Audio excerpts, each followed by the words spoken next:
Funding for Schaffrillas is provided by Skillshare. Tune in to the end of the video to see how you, that's right, you at home, can try Skillshare absolutely free. Well. Everyone seemed to like my ranking of the best animated feature winners. Except for Brave fans. They do exist, apparently. And yeah, this is my personal favorite video I've made so far, so... Let's do it again! Okay! But this time, with Disney movies. Specifically, the Renaissance films that mostly came out in the 90s, from Little Mermaid all the way to Tarzan. These are low-key some of my all-time favorite movies. I mean, what do you expect from a former theater kid? These movies tantalized my imagination from a young age, and many of them have just gotten better with time. So ranking them was a bit of a challenge. But we're just gonna jump right in and hopefully not get anyone mad about my opinions this time, which is an unrealistic fantasy, I know, but these movies are all about achieving impossible dreams, okay? Let me have this. Disappointment in the game of life. Pocahontas is trash. I found this movie really boring as a kid, and it has not gotten better with time. I mean, it's got some good stuff. The songs are solid, as usual. Colors of the Wind is a real standout, and I get a lot of ironic enjoyment from Mine. Meeko is cute. There's a single good line. Why do you think those insolent heathens attacked us? Because we invaded their land and cut down their trees and dug up their earth? Despite that, the movie is stunningly non-self-aware. It's honestly kind of offensive how it tries to both sides the issue of white colonists forcing the Native Americans off their lands, but I don't even want to get into that because it makes me sick the more I think about it. Bottom line is, every character is boring. Every scene that isn't a musical number is lifeless and flat. The villain is a complete and utter joke. Success will be mine at last. What? Why did you say it like that? Pocahontas and John Smith can magically communicate with each other. No, that's not even an exaggeration. It's literally some forest magic that gives them a special heart listening technique. Why? The tree can talk and whip people. Okay, sure. Why does Mel Gibson voice John Smith? His voice sticks out like a sore thumb, maybe because he's not doing a British accent like all the other characters who came from Britain. Oh God, why am I talking about this movie? It's bad. You know it's bad. I can understand liking Brave or Happy Feet, but like, how do people enjoy this tone-deaf, absurdly boring piece of garbage? Just watch Colors of the Wind on YouTube and pretend it's a short film. Save yourself 81 minutes of your life that you'll never get back. Okay, moving on. Birds!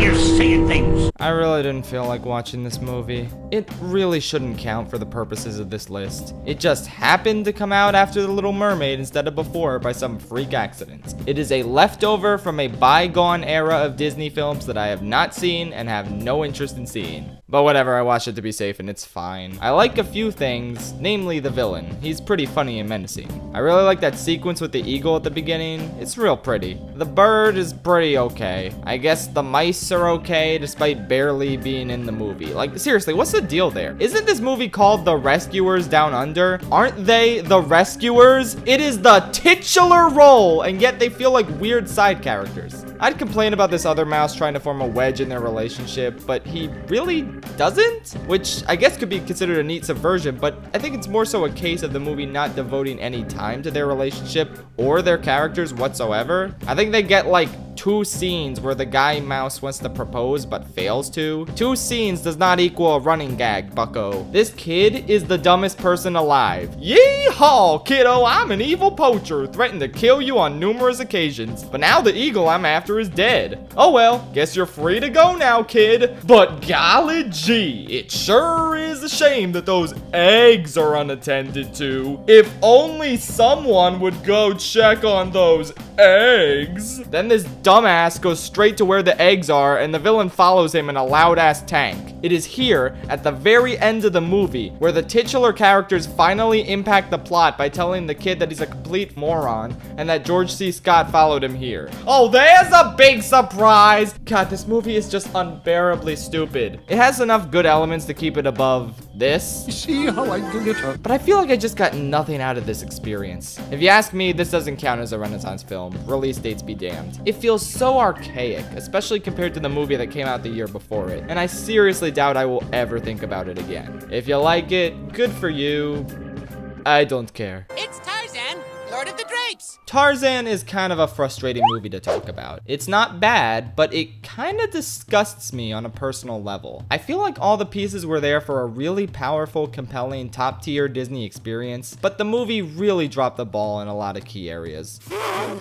Right off the bat, the fact that this film yeets the whole musical format away just to have Phil Collins semi-narrate the emotions of each scene with his weird-ass songs was just kind of mind-boggling. The songs are actually pretty decent. I mean, Two Worlds was used to great emotional effect in the animation classic The Family Simp. Dad, we're engaged! 2 worlds, 1 family. But still, why did it have to be this way? All the songs ended up feeling samey, and the emotion of each scene they appeared in kind of fell flat for me as a result. Maybe if they got a cover artist to sing half of them so we wouldn't have to hear the booming voice of Phil Collins echoing through the jungle, that could have worked a little better. But they just blend together into this tepid pulp. You're telling me You'll Be in My Heart deserved an Oscar over Blame Canada from South Park Bigger, Longer, and Uncut? Is that an out-of-season April Fool's joke? There's a scene where all the animals find a bunch of human artifacts and they start using them as musical instruments, and I thought, oh my god, are we gonna have a musical number? Is this finally gonna be like a real Disney movie? But no, they just scat and make noise and that's it. It's so painfully obvious that there was gonna be a song in the scene, but I guess Disney said, nah, kids these days don't like musicals anymore. Just have Phil Collins sing everything. YouTuber Sideways made a great video on this subject that perfectly encapsulates my feelings on the matter. Check it out if you want more detail. And I wish I could say that that's the most disappointing aspect of Tarzan, but actually, yeah, that is the most disappointing aspect. But there's other disappointing things too. Despite Phil's best efforts, the opening is really compelling. Seeing a gorilla family lose their baby to a cheetah, and then seeing the mother rescue Tarzan, who lost his parents to that same cheetah. This rescue sequence is tense, exciting, and done without any words. It made me wish the animals would continue without talking, kind of like Spirit, and the emotion on their faces would progress the narrative. But nah, they talk. Which is just great, because we're introduced to the most annoying character in any of the movies on this list. Yes, that includes George Costanza Gargoyle, Turk. I hate Turk with every fiber of my being. She's a blatant ripoff of Timon without any of the charm or story relevance. Also, this elephant is just neurotic Pumbaa. That's a no from me, dog. Fortunately, they're not really in the movie that much. It's more about Tarzan trying to prove himself to his father, who hates him because he's not an ape, and him learning to become human when he meets Jane Foster, or whatever her name is. That stuff is actually pretty compelling. In addition, the action is really something to behold. Anytime there's a chase or fight scene, it's something special. Also, listen to this elephant talk. No, she's right. They're native to South America. One more injury like that, and you could wind up like that poor creature there in the iron butt. But the movie gets dragged down again by this boring ass hunter villain guy. They could have had a great villain on their hands with that cheetah who killed Tarzan's parents, but that thing is disposed of pretty quickly for some reason, and now we gotta deal with Clayton and his tired, predictable motivations. I mean, at least Radcliffe was ironically enjoyable. That was his mistake. But Clayton has nothing cool about him whatsoever, except his death scene. Holy Hera. Speaking of death scenes though, the dumbest thing about this movie is Tarzan's adoptive father dying after the climax and telling Tarzan that he was wrong, that Tarzan was his son all along. I'm sorry, that's even faker than the ending of Shark Tale. Gorilla Dad was right. He died because of the humans Tarzan trusted and embraced. He has never shown a shred of decency to Tarzan in the entire film until now. In reality, he should have said, I told you those white men were dangerous, you idiot, and then died right then and there. Sometimes people don't make emotional reconciliations with estranged family members right before their death. It's time you stopped living in a fairy tale, Disney. Or if you are gonna live in a fairy tale, give me the musical numbers that defined your fairy tales for so long. Whatever, the point is, Tarzan is a mixed bag that I don't have much interest in revisiting ever again. The emotional beats are really strong and some of the characters are solid, but the slapstick and comedy fall flat, the villain is lame, and the lack of traditional Disney songs really drags this one down for me. Thank God Disney never hired Phil Collins again.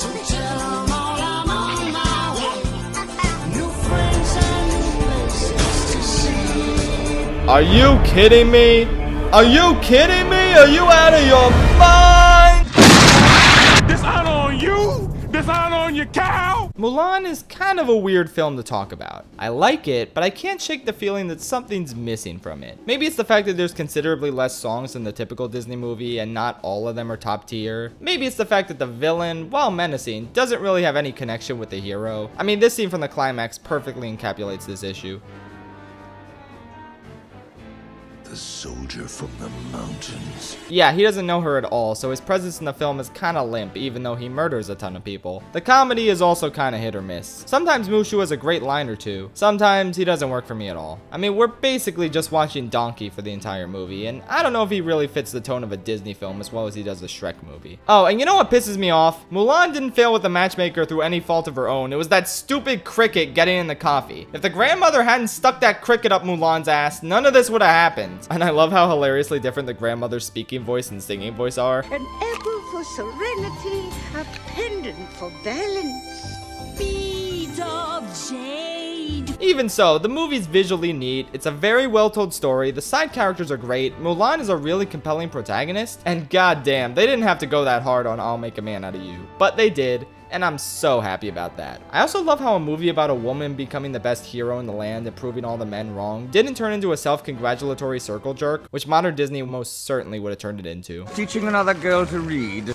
isn't one enough. Wow, we're such a woke company. Buy our products more because we care so much about social justice and feminism. Isn't it obvious? Buy dolls of our strong, independent princesses. But Mulan is a very grounded story that doesn't dwell on gender issues too much outside of the literal law that she'll be killed if they find out she's a woman. Oh, and some stuff this asshole says. That creature's not worth protecting. She's a hero. She's a woman. She'll never be worth anything. Fuck that guy. This movie is just overall really confident in the strong female character it's named after, and it shows us how strong she is rather than telling us, which works wonders. It's one of the reasons I love Moana so much, and also one of the reasons Captain Marvel gets worse the longer I think about it. And dude, that ending when Mulan presents the gifts from the Emperor to her father, and he just tosses them aside and hugs her, that gets me every time. Overall, a really good movie, even if it's kind of missing that zing factor that a lot of the other Renaissance films bring to the table. But it's still a nice time, and I love revisiting it every now and again. Ah, that's hot.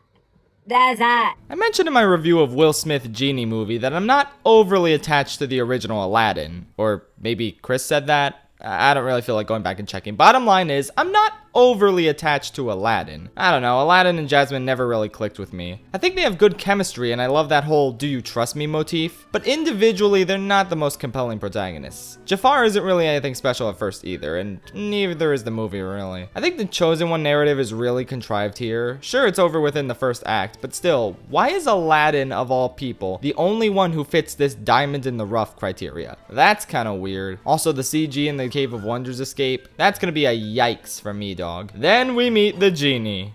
Okay, this is great now. Aladdin gets a lot better as it goes along, mostly due to the impeccable late Robin Williams being a perfect fit for the role of a hilarious, all-powerful impressionist. He has a nice emotional core to his character in addition to being tremendously funny. And those songs, holy wowzers. Friend Like Me makes an amazing case for animation being the supreme form of visual storytelling. One Jump Ahead is a ton of fun. Prince Ali is a jam. Oh god, I just referenced the live-action remake. I swear I didn't mean to do that. That was an accident. No, please. But then there's A Whole New World, which in my opinion is the most gorgeous duet ever written for a musical. It's flawless in every way. Watching Aladdin and Jasmine soar across the stars and visit all sorts of different landmarks, from Hercules world to Mulan world to even Prince of Egypt world, it's tremendous from a lyrical, orchestral, visual, magical, every old standpoint. It's legitimately one of my top 10 favorite scenes in film history, and I could gush about it for ages. You know what? Add this song to the list of video topics I keep insisting I'll make eventually, but never do. Anyway, all of this greatness leads to a sensational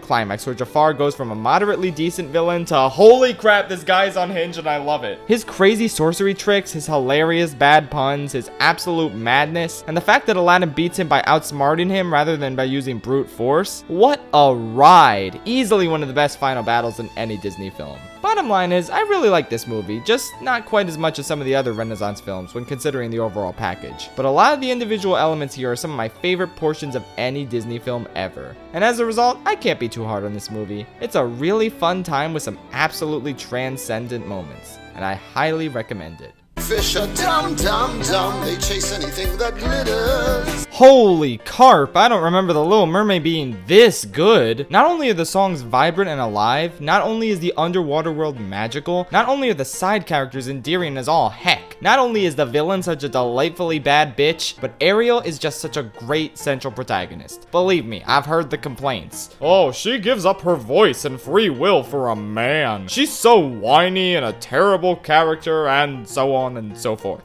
Ha! That's where you're wrong, bucko. Ariel is established early on to be completely enamored with the human world and all of its relics. Eric wasn't even the tipping point to get her to see Ursula. That was King Triton destroying all of her human artifacts. She feels misunderstood and like she doesn't belong. Ursula is the one who goes on and on about Eric, but Ariel actually has a lot of different intersecting motivations for wanting to become human. She's a really compelling, fun protagonist and one of my favorite Disney princesses. But she's not the only aspect of this film I love. The pacing is perfect. Every scene advances either the story or a character's motivation. The songs are just phenomenal. Under the Sea and Kiss the Girl are practically flawless. Poor Unfortunate Souls is a little slow to start, but that bombastic ending makes up for it. Part of Your World is a gorgeous I Want song, even if Alan Menken lifted the melody at the end from his previous work on Little Shop.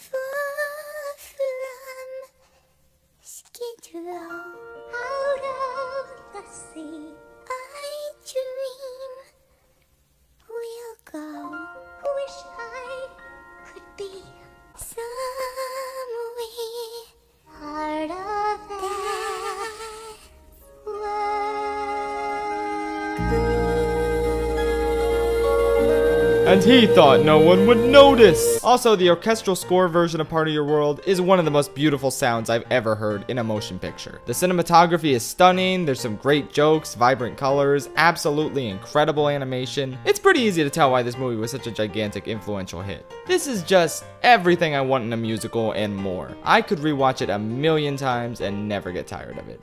And keep in mind, this is only number 5 on the list. Yeah, when I said these are some of my all-time favorite movies, I wasn't kidding. Guys, I would love to put this film at number 1 and prove all the naysayers wrong. I would love to say that this is the best overall package Disney has ever put out and that deserves all the accolades and acclaim in the world. But this movie is a mess. Let's get the bad stuff out of the way. First, a common misconception is that the gargoyles are an annoying trio that are exclusively responsible for the movie's tonal problems. Not true, for 2 reasons. First, Victor and Laverne are actually pretty okay at being moral guardians and confidants for Quasi to talk to. It's this dumbass George Costanza gargoyle that ruins everything about this concept because he is so annoying and immature and unpleasant, and I can't do this anymore. Let's just move on. Second, this movie is a complete tonal mess even without the help of the gargoyles. It did the fool part all by itself, with some truly embarrassing sequences during Esmeralda's initial escape at the Feast of Fools, and even the final battle. This babyish slapstick is wedged in between some truly emotional and heavy scenes, and it gives me complete and utter whiplash. Also, the goat gets on my nerves, sorry not sorry. But the gargoyles do take the crown for the worst scene in the movie, and probably my least favorite song in Disney history. A Guy Like You is so awful. Every bit the tonal disaster that Fixer Upper is, but it doesn't even have the courtesy of being catchy. It's all about building Quasi's hopes up that he'll get with Esmeralda romantically, and then the very next scene, she's making out with Phoebus. Oops! I guess it's cool to completely crush his spirits. Thanks for that, dicks. But yeah, that's everything I hate about the movie, so let's move on to the good stuff. Everything else! The soundtrack, best in a Disney movie easily, but only after you surgically remove A Guy Like You. It's like the appendix, it's useless, and once it bursts, it kind of kills the entire experience. But the Bells of Notre Dame, best opening of any Disney movie. Yeah, I said it. Hellfire, the best villain song by far. God Help the Outcasts and Out There, gorgeous emotional ballads that show how selfless these 2 characters can really be. Esmeralda straight up asks for nothing for herself because the liberation of her people is more important. And Quasi just wants one day to live amongst regular people. And he gets his wish for a fleeting moment, only for the crowd to turn on him because they're simple peasant folk who suck. I mean, listen to this guard. You think he's ugly now? Watch this. Well, that's ugly. What a rude ass simpleton. Wait a minute. Well, that's ugly. Wait a minute. At your service, sir. What the scallop? Anyway, yeah, the characters are great. I mean, Phoebus is a little boring.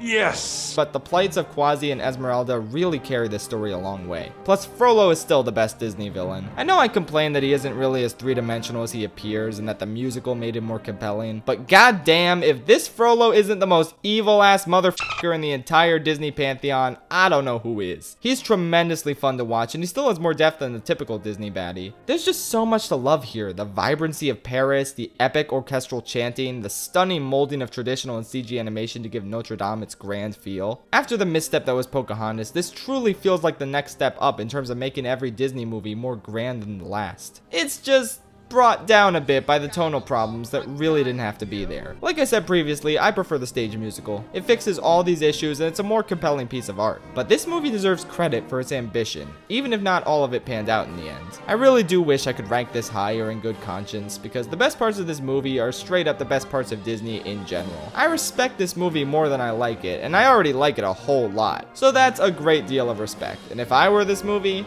I'd be pretty proud of that. All right, Gypsy, where'd you get the money? What? Oh my! Get it, ladies! Yeah, I know. I'm shocked too. Hercules is just so energetic, so hilarious, so compelling, so visually distinct, so musically distinct, and just so flat out fun that I ended up ranking it way higher than I expected. It's not because I'm Greek, guys, believe me. I already bitched about this movie's subpar Greek representation before. It's simply the fact that this movie is the complete package. It's the first time a Disney movie feels like it was built from the ground up around the music. Like, if you took the songs out of Little Mermaid or Aladdin, you'd still have a largely unchanged narrative. It'd be way less good, mind you, but in theory, these stories can function independent of their music. But the story of Hercules is framed around the muses, who, unlike Phil Collins, fit the setting perfectly and add some amazing gospel flair, which is an inspired choice since the movie's about gods and such. In fact, let's talk about all the other things that fit the movie really well. FYI, I am about to throw out so much shade that you're never gonna see the sun again. Like I said, the musical style is gospel, which works wonders for the theme of the story and setting. The designer of this movie is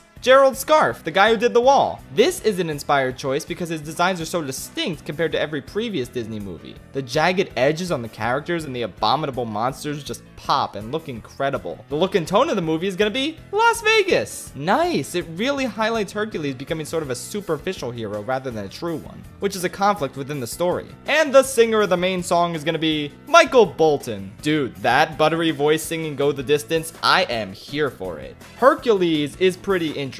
His plotline about not belonging is handled differently from other Disney protagonists. Ariel, Belle, Aladdin, Pocahontas, etc. want something different out of life, but they still have friends and a role in society and people who respect them. Hercules doesn't have that. He has his parents, but everyone else hates him for his clumsiness, which makes sense because he can't control his literal godlike strength. I normally hate clumsiness as an excuse for why someone doesn't belong, but it's a natural fit here. This builds into one of the most inspiring I Want songs in the Disney pantheon, with Go the Distance being a beautiful ballad inside the story and out. Megara is sassy, but there's so much more to her than that. She's probably my favorite female character in any Disney movie, being a totally unique, world-weary, reluctant servant to the villain, a dynamic we've never gotten from Disney before. I really believe the romance, and I love the conflict she has about not wanting to hurt Hercules. Dude, Susan Egan can do no wrong. She played Belle on Broadway, who's like the polar opposite of Meg, yet her amazing, expressive voice fits both characters so naturally. Also, she played Rose Quartz. I'm contractually obligated to mention that, so none of y'all need to comment that now. Anyway, moving on to Danny DeVito. He brings Phil to life in such a delightful manner. He's not some shoehorned comic relief. He's kind of the emotional core of the story. Dude, when you see that constellation at the end and that guy says, "That's Phil's point," you're definitely a heartless if you don't tear up at that just a little bit. Oh yeah, and Hades rules. Easily one of the best Disney villains ever. He's so witty and quotable, yet menacing when he needs to be. And all the other side characters are just totally awesome. Even though their first awkward scene had me worried, Pain and Panic actually have a ton of hilarious moments. I love what a booming presence Zeus has. R.I.P. Rip Torn. I really enjoy those fickle asshole town people. Hermes has like 5 lines and I still distinctly remember him. The songs, I remember every single one. There is not a single bad track in this movie. From the intricately conducted gospel truth to Danny DeVito's bouncy training romp One Last Hope, to the absolute jam Zero to Hero, to the song that practically invented music itself because of how iconic it is, I won't say I'm in love. My only real issue is that the lighthearted tone doesn't really correlate to a compelling climax, which itself is really poorly staged. I mean, the whole conceit of the movie is that Hercules is destined to defeat Hades when he tries to take over Olympus, but Hercules doesn't really do that. Hades chains everyone in Olympus up with the Titan's help, but Hercules just kind of flies in and breaks the chains, so suddenly everyone is totally capable of beating the Titans, even though they weren't like 5 minutes ago. It's real dumb. Also, Meg's entire body was crushed under a pillar. She should be like instantly dead, right? Her organs should not be working. Also, Hercules is able to touch the river of death, but then he's gotta dive in from a pretty steep height. Honestly, this entire climax is just kind of bonkers and not in a good way. But it still leads to a sensational ending that makes me think fondly about the experience as a whole. It's certainly not perfect, but it has everything I look for in a Disney movie. Unique and expressive animation, phenomenal songs, a villain who's intimidating, a hero who's likable, a romance you believe, an actual suspense leading up to the climax. Yeah, this is my jam. Obviously, it's not my all-time favorite, but if someone forced me to only watch one Disney movie for an entire year as some sort of new age corporal punishment, I'd probably pick this one. It's just that fun and something I never get tired of revisiting. The Lion King is an unprecedented cinematic achievement that can never be replicated. So why even try? Hakuna Matata, come on. Every frame of this film screams iconic, from the magnificent circle of life sequence to the visceral, intense stampede scene. The emotions conveyed through simple facial expressions, vibrant colors, expressive movement, all the things that can only be encapsulated by animation, are simply astounding. This is a rich, mature, boundary-pushing, gorgeously styled story that flows perfectly, hits hard dramatically, offers a ton of great comedy as a counterbalance, and stands the test of time as the crowning achievement of a studio at the top of their game. I simply don't even know what I could possibly say about this film that hasn't already been said. No, seriously, you guys got anything? I'm kind of at a loss for words. It's just so grand in every way. It doesn't feel too cartoonish or slapsticky, which is a trap some of the other films can fall into on occasion. Every character is iconic in their own way, every setting beautiful, every song engaging, every emotional beat satisfying. The worst song in the movie is still catchy as hell and integral plot-wise, and the other four are absolutely pitch perfect. Unlike Mulan, which had very few songs and only one real banger, this one has such phenomenal music that the low song count is totally fine. Oh, speaking of music, I'm just gonna come out and say it. The Lion King has the single best score I've ever heard in a movie. And I've heard some great ones, mind you, but this movie's score is absolutely stunning. Keep in mind, I don't throw best of all time around willy-nilly. It's usually my favorite, because objectivity in film is really hard. But I stand by this. The Lion King is the best film score ever written. Somehow, this is the only movie score Hans Zimmer won an Oscar for, but if we gotta pick just one, then I can't argue with this one.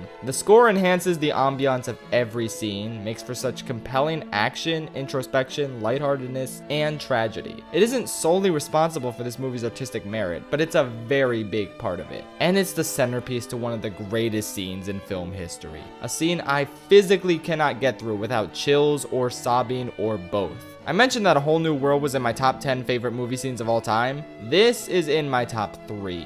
I briefly touched upon its impact in my Elsa video, and I don't know if I could ever truly express its magnificence with words. The cloudy vision of Mufasa reminding Simba of his destiny, which then turns into Mufasa as Simba remembered him as the music swells. Dude, it's unbelievable.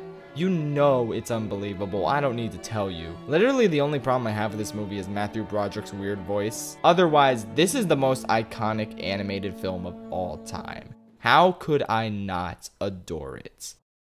And yet, Disney already made something even better. Even as a little kid with no real semblance of taste or quality, I always knew there was something special about Beauty and the Beast. Everything about it was captivating to my 5-year-old brain, from the songs to the visuals to the romance, and it just kept getting better as the years went on. This is Disney's magnum opus. It's not as grand as Lion King, but it's practically perfect in every way. The romance between Belle and the Beast, which seems impossible to achieve from the outset based on their differences, progresses in such a natural, well-paced, intelligent manner. Their chemistry becomes apparent after he saves her life, and from there, every decision either of them makes is service to making the other feel happy. They become better people thanks in no small part to each other's influence. It's like Megaminds, but even better fleshed out and developed. Everything is so well set up for the most believable, intricate romance Disney has ever produced to bloom in the most beautiful manner possible. On top of that, the side characters are fantastic, the castle is so intricately designed, the songs are wonderful and express the desires of each character expertly. The opening song gives me life. It is musical theater incarnate, setting the stage for everything and introducing us to the main character, setting, and antagonist perfectly. Be Our Guest warms us up to the castle and makes it feel like home after all the disturbing imagery we've just witnessed, which is exactly how Belle feels. Gaston's influence over the town is illustrated through his titular song and the mob song. And oh yeah, as if it wasn't good enough that this movie gives us the most beautiful love story ever told, we also get the supreme meme dispensary that is Gaston. When I was a boy, I ate eggs every morning to help me get beautiful. My favorite works of fiction are the ones that can flawlessly tell a story and hit you hard with emotional, powerful moments, while also having that extra fun factor. It's why I love Whiplash. Intricate, perfect narrative, and Fletcher is just hilarious to watch. It's why Majora's Mask is kinda my favorite thing on planet Earth. Dark, mature, subtle story with Goron rolling, cow abducting, guitar shredding, fun. And here, not only do we get the same amount of incredibly enjoyable zaniness and energy that the other Disney movies have, but we have a rich, mature, expertly told love story where every narrative beat and character action is believable. From Belle's sorrow after throwing her life away for her father, to Gaston's continuously more menacing demeanor, to the beast's reluctant expression when he decides to let Belle go because he values her life over that of his own, because he truly has finally learned to love. Oh my god, it's just flawless. I guess I could say I don't like the slapstick and LeFou constantly falling over gets real old, but honestly, who cares? Beauty and the Beast is a momentous achievement and perhaps the greatest animated movie I've ever seen. It's so easy to see why this was the first animated movie to receive a Best Picture nomination at the Oscars. It's magnificent and easily the highlight of the entire Disney pantheon. Every time I witness the tale as old as time sequence and see those little painted angels looking down at the two from on high, leading to that incredible pan shot past the chandelier with our leads fully entranced by the love they now feel for one another, as this gorgeous song echoes through this absolutely mesmerizing ballroom. I kind of forget I'm watching a movie. It shouldn't be possible to capture a moment this stunningly beautiful on film, but they did. As long as I live, this sequence and this entire movie will always hold the key to my heart. Hey, speaking of keys and hearts and Beauty and the Beast, I take it you're talking about Kingdom Hearts. I love Kingdom Hearts, but the writing is so bad, you guys. Oh my god. Now I've got it. Means heart. That was undeniable proof that we totally owned you, lamers. If only there was some sort of service these writers could utilize in order to take classes to improve their writing. Oh wait, there is! Skillshare is an online learning community with thousands of classes covering dozens of creative and entrepreneurial skills. Premium membership gives you unlimited access so you can join the classes and communities that are just right for you. Whether you want to fuel your curiosity, creativity, or even career, Skillshare is the perfect place to keep you learning and thriving. My recommendation this time is Emily Gould's Creative Writing for All, a 10-day journaling challenge. Her writing exercise really helped me improve my scripting methods, and I really enjoyed the interactivity present in the class. Skillshare is super affordable, especially compared to pricey in-person classes and workshops. An annual subscription is less than $10 a month. And of course, because Skillshare is sponsoring this video, you can sign up with the link in the description and get a 2-month free trial. Get on that, y'all. Click that link and enjoy Skillshare completely free for 2 whole months.